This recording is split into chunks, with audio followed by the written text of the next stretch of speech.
بسم الله الرحمن الرحيم. السلام عليكم ورحمة الله. نستأنف وإياكم سلسلة دروس الإعلاميات الخاصة بتلاميذ السنة الأولى ثانوي إعدادي، ونبدأ بهذا التذكير حول مضامين الحصة السابقة، والتي تحدثنا فيها أو أجبنا فيها على سؤال كيفية الدخول إلى مكان أو منطقة بوست ترافاي. وقلنا أن هناك ثلاثة طرق. أولها النقر على أيقونة الحاسوب، غالبا ما تكون على سطح المكتب، قد تكون اسمها مون اورديناتور أو بيسي سو بيسي. الطريقة الثانية من خلال زر البدء بوتون ديماغي. والطريقة الثالثة والأخيرة هي من خلال خانة البحث في أسفل الشاشة. النقطة الثانية التي تحدثنا فيها في إطار تنظيم محل الاشتغال أو بوست ترافاي، وهي العمليات التي يمكن القيام بها على ملف أو أكثر من ملف، وهي كريي، غونومي، دوبليكي، ديبلاسي وسوبريمي. إنشاء، إعادة تسمية، نسخ، تحويل، ثم الحذف.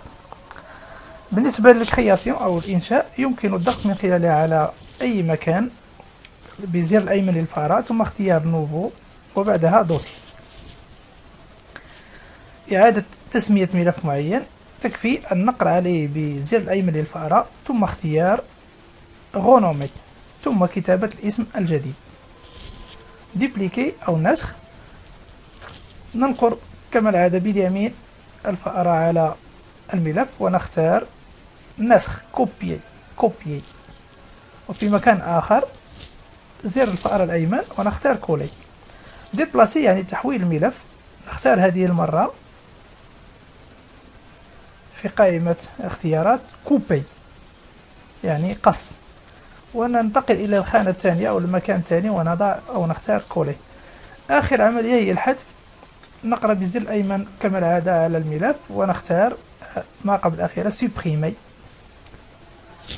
نقطة أخرى هو حينما يتضمن ملف مجموعة ملفات، وكل من هذه الملفات يحتوي أيضا على ملفات أخرى. هذه العملية أو هذا الشكل نسميه أربوغيسونس، وهي العملية نحتاج إليها في تنظيم محل الاشتغال أو تنظيم مستندات وتصنيفها وترتيبها. درس اليوم جيستيون دو فونيتر. ما يصطلح عليه هنا بالنوافذ هي الواجهات على اختلاف أشكالها التي تظهر على إثر نقر بالزر الأيمن للفأرة على سطح المكتب أو على أي عنصر من عناصره، وهو ما تشير إليه هذه المقدمة. إذن ما قد يظهر لنا هو إما أن تكون نافذة إن فونيتر، أو علبة رسائل بواد دو ديالوج، أو مني كونتكستيال لائحة أو قائمة اختيارات. نبدأ بعلبة الرسائل، ودورها أنها تحمل رسالة تتضمن معلومات حول موضوع معين، أو أنها تطلب تأكيد إما حذف أو الحفظ أو قيام بعمل ما. وهذه بعض الأمثلة لعلب رسائل.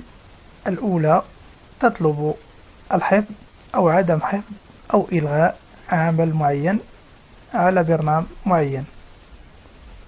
الثانية تطلب تأكيد حذف عنصر من عناصر معينة أو بنعم أو لا. مني كونتكستوال أو قائمة اختيارات، هذه القائمة تتغير أو يتغير مضمونها حسب العناصر التي ننقر عليها بزر الأيمن للفأرة. هذه قائمة تبدو لنا حينما نضغط على سلة المهملات، تبتدئ بالفتح. وهذه قائمة تبدو لنا حينما ننقر على سطح المكتب في مكان فارغ. القائمة الثالثة حينما ننقر على عنصر على صورة أو أحد أشكال الرياضية لفورم أوتوماتيك أو أي شكل كان إضافته في وثيقة معينة.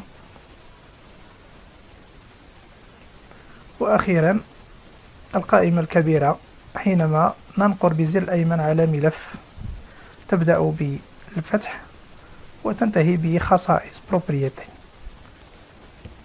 وفي قائمة أكوي في الباوربوينت كما في وورد وإكسل نجد بعض المكونات ما يصطلح عليه بليست ديغولونت، وهي أشبه ما يكون لقائمة اختيارات موني كونتكستويال، مثل هذه التي تطلب اختيار الخط، أو هذه التي بجانبها التي تطلب تحديد حجم الخط، أو انترلاين أو جوستيفيي أو غيرها.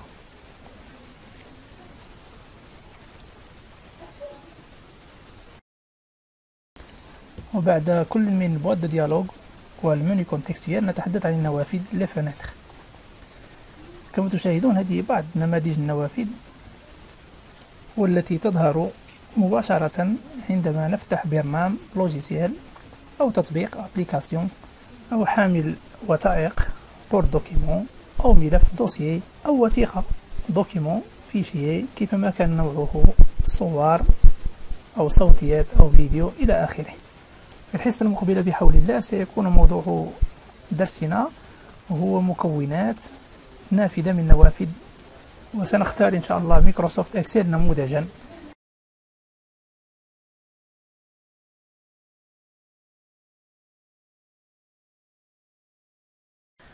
Alors bienvenue, et on commence cette séance par un petit rappel de ce qu'on a vu la dernière séance. Comment peut-on accéder au poste de travail d'un ordinateur? On a trois méthodes. Méthode 1, c'est à partir de l'icône sur le bureau, l'icône de ce PC ou ordinateur ou poste de travail. Deuxième méthode, c'est à partir du bouton démarrer. Et la troisième méthode, c'est à partir de la zone de recherche dans la barre des tâches. Question 2. Pouvez-vous citer quelques opérations qu'on peut exécuter sur un dossier? Oui, c'est effectivement créer, renommer, dupliquer, déplacer et supprimer. Alors pour créer un dossier, on a dit qu'il suffit clic droit avec la souris.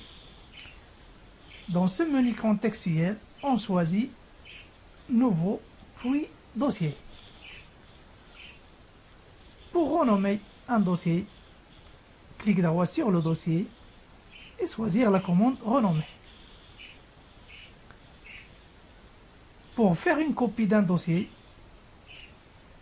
clic droit sur le dossier et choisir la commande Copier.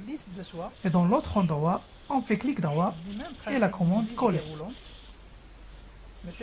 Pour déplacer un dossier d'un endroit vers un autre, clic droit sur le dossier, choisir la commande Couper et dans l'autre endroit, choisir la commande Coller. La suppression d'un dossier se fait comme ça, clic droit sur le dossier, choisir Supprimer. Dernière chose, on appelle arborescence quand on a un dossier qui contient d'autres dossiers et chaque dossier contient d'autres dossiers, etc. Alors ça s'appelle arborescence et ça aide à organiser mieux son poste de travail. Passons à notre leçon d'aujourd'hui, gestion de fenêtres. Alors clique ou double-clic avec bouton droit ou bouton gauche de la souris sur n'importe quel élément ou un espace vide sur le bureau de Windows permet la fermeture ou l'ouverture d'un élément. C'est ce qu'on appelle fenêtre, ou bien boîte de dialogue, ou bien menu contextuel. Commençons par la boîte de dialogue. C'est un message qui s'affiche et qui contient soit des renseignements, soit il nous demande la confirmation ou l'annulation de l'exécution d'une tâche. Exemple, enregistrement d'un travail ou suppression d'un élément. Voilà deux exemples de boîte de dialogue. Celle-ci demande la confirmation d'enregistrement ou de ne pas enregistrer ou d'annuler un travail. Celui-là demande la confirmation de la suppression de 23 éléments, oui ou non. Menu contextuel. C'est une liste de commandes qui varie selon l'objet cliqué avec la souris. Par exemple, si on clique bouton droit sur l'icône de la corbeille, ce menu contextuel s'affiche, qui commence par ouvrir et qui se termine par propriété. Clique bouton droit sur l'espace vide du bureau, affiche ce menu contextuel. Commençons par le type d'affichage, terminons par personnaliser. Clique bouton droit sur une image ou un objet quelconque, forme automatique, affiche ce menu contextuel qui commence par couper, copier, coller et qui se termine par format de l'image. Enfin, clique bouton droit sur un dossier, affiche ce très long menu contextuel qui commence par ouvrir et qui se termine par propriété. On trouve aussi d'autres exemples de listes déroulantes qui ont le même principe d'une liste déroulante. C'est ce qu'on trouve dans le menu Accueil concernant les outils de saisie de texte, le niveau, l'alignement, la justification,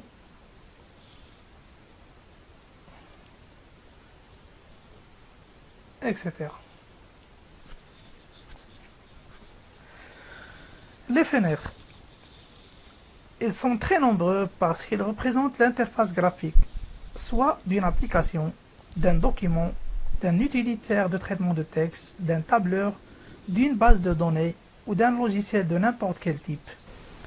Ainsi des formulaires, des blogs, des sites web et des choses semblables. La séance prochaine, on va savoir les constituants ou les composants d'une interface graphique d'une fenêtre.